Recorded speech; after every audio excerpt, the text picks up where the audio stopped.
Welcome to the Blow Your Mind podcast. If you're trying to figure out who you are, where you're headed, or how to trust yourself in the middle of it all, this show is for you. I'm Erika. I grew up in a trailer park on food stamps, and I went on to build a multi-8-figure award-winning company without a safety net and without pretending it was easy. I'm now a CEO, a best-selling author, and a philanthropist. And what I've learned is this: real confidence isn't a feeling. It's self-trust built through evidence. This is a place for real conversations. You'll hear from me and occasionally my husband, Chris, as we talk honestly about real life and the standards and decisions that separate talk from results. Let's blow your mind. There were moments in my life where people wanted access to me in ways that no longer aligned with my life. I was building, yet I was getting constant phone calls, emotional dumping, last-minute expectations, boundary crossing disguised as closeness. And every time I tried to hold a standard, I felt guilt, like I was being selfish. But eventually I realized something. The life I wanted required protecting the energy that built it. I want to say that again. The life I wanted required protecting the energy that built it. Welcome to the Blow Your Mind podcast. Today's episode is all about how you build your own arena. And what does that even mean? Like the arena of your life. And this is my arena is not actually about confidence. It's about ownership. And ownership almost always costs you something before it pays you back. And so when I think about that, I don't think about it as look at all my boundaries, which I don't even call it boundaries, you guys. I call it sacred lines. I actually took that from Jessica Zweig from, if you haven't heard of her, she does the Spiritual Hustler podcast. But I love this idea of these sacred lines that you're deciding for yourself. And so for me, it's there's these moments that I realized I had to stop abandoning myself in order to make other people feel comfortable. That's really what this whole episode is about. Because honestly, this concept, I believe, is so important because your whole life has been about people telling you who you should be, what version of you is acceptable, how much space are you even allowed to take up, how accessible should you be for everyone, what does your ambition look like, how much empathy do you owe everyone, and when you're too much. Truly, that's what I feel like is the world around us and what people are trying to shape about us. And it can affect a lot of us in terms of who we are in our identity, which I know I talk about in my framework, but can also affect us in the things that we say yes to. And so this is my arena moment is when I stopped handing out backstage passes to everyone. Think about that, right? Not everyone gets backstage access to your life. Not everybody is owed an explanation for all of the things. We all know what it feels like to be disappointed. I think we all know what it feels like when we're not included or when we don't understand something. But I also believe when you start to hold your sacred lines, you're also showing people what is okay and inspiring them to maybe create their own sacred lines. And I realized for myself that these standards, they weren't just sacred lines or boundaries. They were almost like filter opportunities. Could we actually flip the narrative and think about it of what kind of access do I want others to have into my life? And some people get angry when they lose access to a version of you that over-explained, overextended, over-accommodated, maybe overgave, or self-abandoned. And that's happened to me a few times. There have been people in my life where when they would call, I would always be like, well, how can I fix it? What can I do? I always was such a helper. What can I do to make this better? Who can I connect you with? What can we be doing? But I think the thing that I had to realize is you really do have to put your own oxygen mask on first. And you have to really understand who are the people in your inner circle that, of course, you're going to show up for, that if that 2:00 in the morning phone call comes up, you're going to get on that plane or you're going to go pick them up or you're going to go be wherever they need you to be. But that's not everyone, because we are not built to hold and carry the weight of every single person we've ever met in our entire life. We just can't. We're just human beings. And so the realization for me has really been that every yes costs you something. When you say yes to a phone call that you didn't want to do, to an event that you're dreading, to a draining relationship, to hey, can I pick your brain over coffee, to the obligation, to the guilt invite, to emotional chaos with other others who maybe aren't managing their lives or don't have their own sacred lines in place, and they're just coming to you to emotionally drop everything that has happened in their life to the extra meeting that you're having at work that maybe couldn't have been a meeting, or there could have been someone on your team that could have been there, to the thing that you already knew was a no and you still said yes. Like every time that you say yes to something, you are automatically saying no to something else. No to rest, to peace, to recovery, to creativity. When your mind is not clogged and like filled with all of the things that are happening to everybody else, the creativity that can happen for yourself and the inspiration that you can get can be really powerful. When you're also saying yes to all of these things, you could be saying no to your own health, to your marriage, to your actual priorities, to your future, to yourself.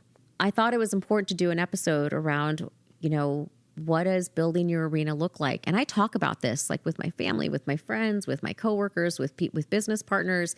And, I have odd ways of engaging with me. If you work with me, you'll realize like I am very buttoned up. I am structured. Things are on the calendar. If they're not on the calendar, we're not meeting or it's not happening. Everything on my life goes on a calendar. I know that's not for everyone, and that's okay. These are just the rules of my arena. You want to do business with me? Here's how we do business. You want to be a client of mine? Here's how we will deliver and over-deliver for you in the way that we set forward in proven methods that we have identified and figured out for ourselves that we will do our best work for you. If you want to be my friend, I am not the friend that you can like call at 9 p.m. at night and then talk to me for an hour about something that's been going on in your life. I'm just not. Like if you're about to get a divorce, if somebody has died in your family, if like a major life moment has happened, yes, I'm going to be there for you. I'm going to show up. I'm going to go to the funeral. I'm going to be there in the ways that you need me to be. But I'm not the friend that you can call Tuesday, something's happened. I give you advice on what you think you should do. You don't take any of it. And then the next week we're dealing with the same person again. And you're just wanting to call to tell me all of the things that have happened and the way that they crossed your sacred lines all over again. Like that gets exhausting. And then it also feels really disrespectful. Like you don't value my time because you asked me what my opinion was. I gave it to you and you didn't do anything about it because you weren't feeling comfortable to have the conversation for yourself or to have a change within the relationship. And so that's what I mean when I talk about like the rules of my arena. Like when you are my friend, when you are my family, when you are my employee, I am always so clear about like, here's the ways that I engage. Here's the ways that I'm able to support. Here's the ways that I'm able to show up for you. And I believe I do a good job. I think I'm a good friend. I think I'm a good family member. I think I'm a good employer. I think I'm a good business partner. So I believe I lead with integrity. I believe I do the things that I can stand behind. And I also want the same in return. And so that can look like a lot of different things, from not taking advice for a friend thing to like, even in business, I think like if you're asking me for business advice and then I'm like, okay, we're going to do this a couple of times together and then it doesn't end up happening or it doesn't get prioritized and it is a core element of running a business, I'm not interested in helping anymore, right? Because I can see it's just going to keep happening. And again, that feeling of like, wow, my time is not being valued in the same way, or it seems like they believe I'm just expendable and like, I'll just keep calling, or Erika will fix it, or she'll figure it out, or we'll get this thing. And like, that doesn't feel good either. And so rather than feeling all of those feelings and building the resentment and being like, why doesn't this person know this? Or why aren't they doing that? It's like, hey, what are the rules of my arena? And like, do you want to engage? Do you want to join? Do you want to play in my world? Because if you do, we're going to do awesome things together. And if you don't, that's okay. You're going to do awesome things in your arena and I'm going to do awesome things in my arena. And we're going to wave to each other as we're doing amazing things in the world. And it doesn't mean we have to do them together. And so for me, some of those things, like some of my rules of my arena are like everything that I say yes to has to feel like a heck yes. Like I got to be excited that I want to do it. If I'm already immediately in that moment being like, oh, I don't know if I want to get dressed up, or I don't know if I want to do this thing, or if I feel like I'm doing it out of guilt or out of like, I never want to feel FOMO, like fear of missing out, which I do feel that a lot with some of the things that I want to go do, but I have to really, I'm practicing this. So these are my rules, but I still work on them on like, how am I going to feel in that moment? Somebody actually said at a conference to me, they said, if somebody asks you to do something in your mind, pretend that it's tomorrow. And do you still want to do it tomorrow? So if they're like, hey, come to this gala, hey, come to this trip, hey, come to this business conference, if it was going to happen tomorrow, like, would you really want to go? because that's how you're going to feel in the moment. So it might be exciting right now to plan something for 2 months down the road. And then you get to the moment and you're like, oh, I don't know if I actually want to sit in a conference room and do that thing for 2 days, or there might just be something else that I want to be doing. And so building in space, even for you not to feel like you have to have an answer right away. It's like, hey, let me check my calendar. Hey, let me see if I can do that. One of the things Chris does really well that he's taught me is like, even on like personal things where somebody will invite us to like come to like, I don't know, a baseball game, or we just went to a baseball game and it was really fun. But before that, we weren't really loving going to baseball games. And somebody invited us to go and they sent a group text and I was like, oh, what should we say? Like, I've been traveling for every week. I'm really tired. I just want to have like a weekend to myself. And he's like, just say no. And I was like, what? Like, just say no? And he's like, yeah. And so we did. We're like, oh no. And they're like, but why not? Like, it's going to be so fun. We're going to do the things. And he literally responded, because I don't want to. It doesn't sound fun to me. I was like, what? You literally would just tell somebody like, it just doesn't sound fun to me. Like, I don't want to do that. And he's like, yeah. And I'm like, oh my God, I'm adding this to my rules of my arena. Like, you can just be honest with someone of like, that's just not my thing. Have an amazing time. And like, if you want to go like for some really good sushi, or you want to go get a massage, or you want to go to the spa, or like, what are the things that are in my arena that I love to do? If you love to do some of those things too, like, let's go do them together. You want to go for a walk in the park? Like, I'm in, but there's just other things that you're just not into. And that's okay. It's okay to tell people no. It's okay to say like, I don't think that sounds fun. I also, for my rules of my arena, like my calendar is sacred. So people are always like, hey, can I just do a virtual coffee with you? Or can I have 5 minutes to pick your brain? The text messages when people are like, do you have 5 minutes? I don't love getting those. And I always respond with just like, can you give me a little more specifics on it? Because sometimes what I've learned in my career, especially as I've become an employer, when people call you and like, can I just have 5 minutes? Can I just pick your brain? And then they ask you things like, oh, how did you build your company? Or I want to scale my company, or I want to do this thing. And you like give them your time. You've given them 30 minutes. You give them an hour. You've done like all the time. And then at the end, they're like, but how did you get the funding? But how did you like actually build it? And it's like, I didn't have funding. I bootstrapped this. I worked 100 hours a week. And they're like, oh, I just don't know if I want to work that hard. What? That has been an hour of my time that could have been going to transforming pediatric care, to building out directory, to normalizing pet bereavement leave and grief in the world. Like, that's what I mean when I say every time you say yes to something, you're saying no to something else. And every time you say yes to the 5-minute call that turns into a 30-minute call, that turns into an hour call, that turns into multiple calls, or I just want to catch up, or I just want to like, even when the brighter that you shine, the more you will attract. And sometimes you just have to swat away the things that don't align with the things that you are going to be doing in your life. They are your actual priorities for you. And it's okay to be in different seasons. It's okay for this year. I get a lot of requests for like, I just want 30 minutes, or I want to talk about a partnership with Tiny Superheroes. And while I want to help Tiny Superheroes in every possible way that I can, or I want to help somebody build their company, or I want to help somebody else be successful, or give the advice that, you know, they saw something online and they just want to have a moment to talk about it, or they want to invite me to another networking group. This year, I've just become really clear of like, hey, if it doesn't align with one of the things that I'm working on, or if it doesn't align directly with fundraising, Tiny Superheroes, like I just don't, every meeting I have to take, I just have to be really disciplined about that right now. And it's because the mission is so important. And that is just the season that I'm in. And I'm looking forward to the years that once I've got everything built out and I've got a good foundation, that I can pour back into others to do the things that they want to do, that I've gotten to do. I'm so excited to do that. But right now I am heads down in execution. And it is okay to say that. And it doesn't just have to be about work. It can be the evening things. It can be for parents who kids are in all of the sports and all of the things, and you're invited to every single party and every single PTA meeting. If you didn't make those homemade cookies, which actually I don't even think you can make homemade cookies anymore, whatever it is, if you didn't bring the thing, or the Thursday we're dressing up, or whatever it is, like that's okay too. And just to be like, hey, my kids are fed, they are healthy, they are confident, they are coming to school, they are getting good grades, and like I can't make your PTA meeting.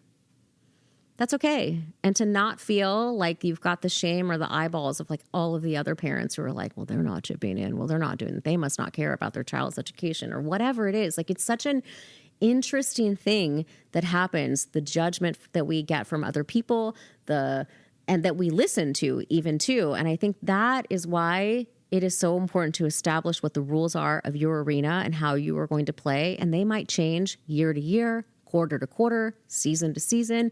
It's whatever is helpful for you, but it's okay to say no. Because again, every time you say yes, you are saying no to something else.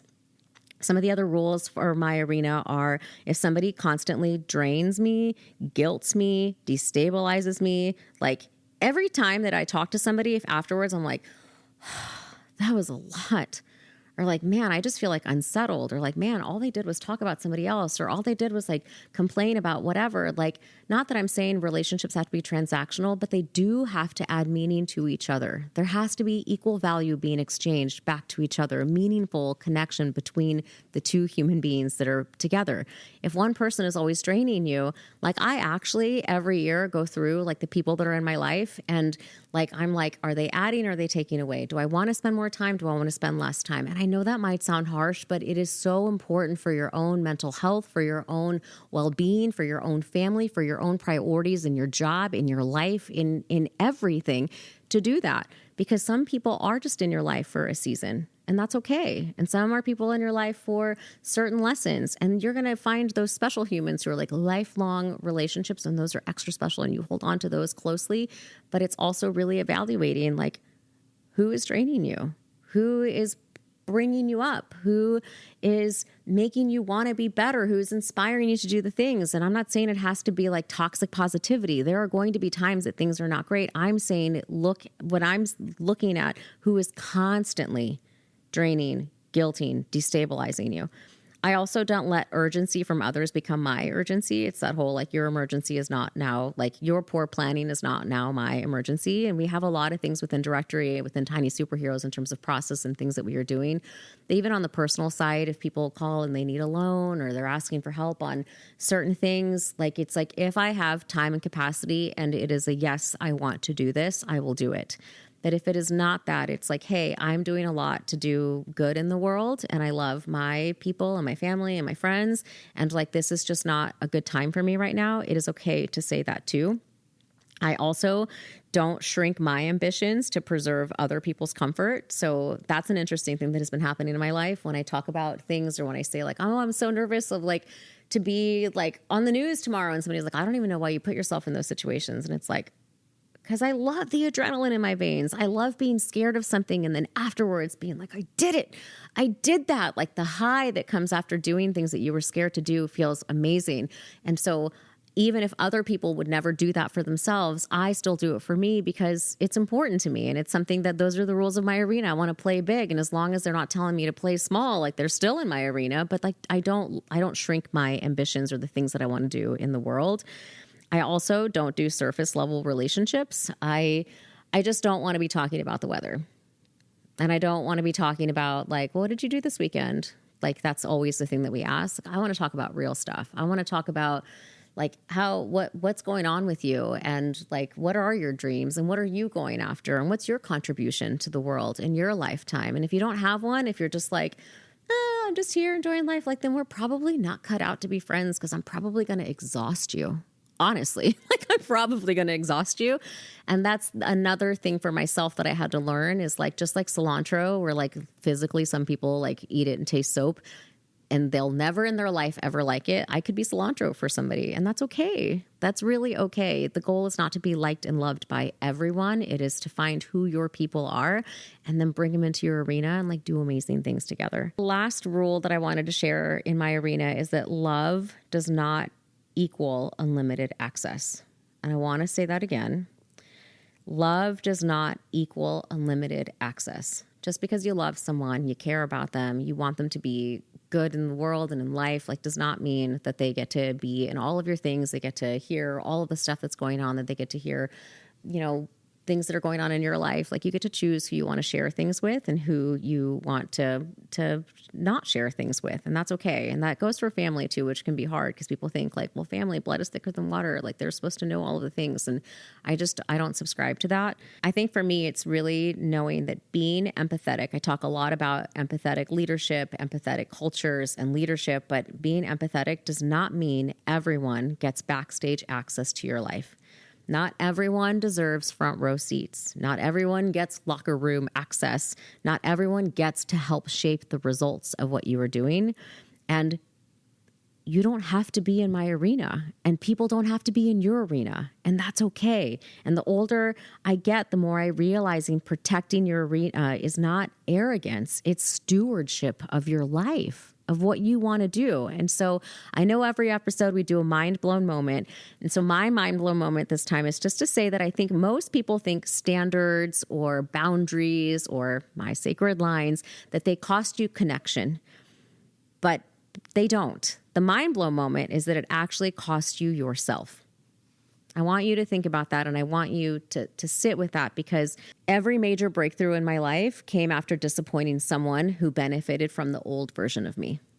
And I outgrew some relationships as my life got bigger. And if you are subscribing now, and if you want to be in my arena and you love the things that I am doing, like I wouldn't be here if I had continued to allow some of those people to stay in my arena. So who are you allowing to stay in your arena who might be keeping you back, holding you back, keeping you small? Think about that, because every yes is a no somewhere else. And the reason people struggle to hold standards is because they only calculate the immediate loss. Am I going to hurt their feelings? Are they not going to invite me the future time?